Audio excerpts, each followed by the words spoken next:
62 سال plus 2 year سر، مجھے اس میں کلیئرٹی چاہیے سر. میں نے آپ کو نہ کلیئرٹی اس سے مزید دے سکتا ہوں. آپ بینگ لا منسٹر مجھے یہ تو بتا سکتے ہیں کہ جو آپ کی 64 سال کی عمر ہے، جنرل باجوہ کے پاس 2 سال مزید باقی ہوں گے، یا کسی بھی جنرل کے پاس. نہیں دیکھیے، وہ جنرل فروغ نسیم بھی ہو سکتے ہیں، وہ جنرل کچھ اور بھی ہو سکتے ہیں. جنرل فروغ نسیم تو نہیں ہو سکتے کیونکہ اب تو میری ایج ہی نہیں ہے آرمی میں آنے کی. لیکن یہ ایک انٹرسٹنگ پوائنٹ یہ ہے کہ maximum age of retirement now by law is 64.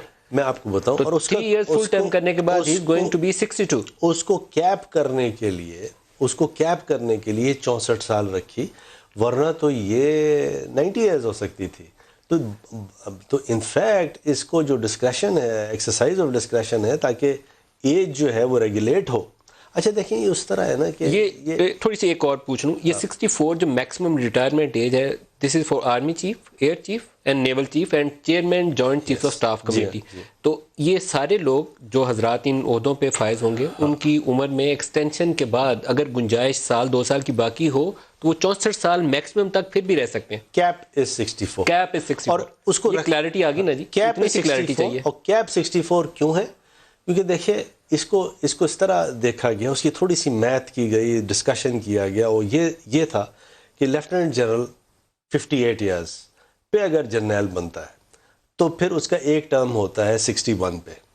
تو پھر اس کو اگر آپ 3 سال کی ٹرمز دے رہے ہیں، تو اگر ایسی کوئی سچویشن آتی، کیونکہ یہ ایسا نہیں ہے کہ کسی کو بھی اس طرح کر دیا جائے، اس کے اندر گائیڈ لائن دی ہوئی ہے. National interest, security, strategic reasons, exigencies, اس تمام پیرائے پہ اگر چیز اترتی ہے، تب یہ ری اپوائنٹمنٹ ہوتا ہے، تب یہ ایکسٹینشن ہوتا ہے. سر آج سینٹ میں ووٹ کے بعد آپ کے کچھ لوگ مٹھائیاں کھا رہے تھے، وہ ہم نے فوٹیج دیکھی، تو میرے خیال میں اب تو مٹھائی آپ کو کھانی چاہیے، کیونکہ جنرل باجوہ 3+3 پلس پاسبلی اندر 2 8 سال تک آرمی چیف رہ سکتے ہیں. تو آپ سب کو مٹھائی کھانی چاہیے اس کے اوپر. نہیں، میں گزارش کروں کہ کیا جنرل باجوہ صاحب، کیا میں آپ سے سوال کرتا ہوں، کیا جنرل باجوہ صاحب ایک بہترین جرنیل نہیں ہیں؟ جو پہلے گزرے تھے، آپ کو ان کے اوپر کوئی تحفظات ہیں؟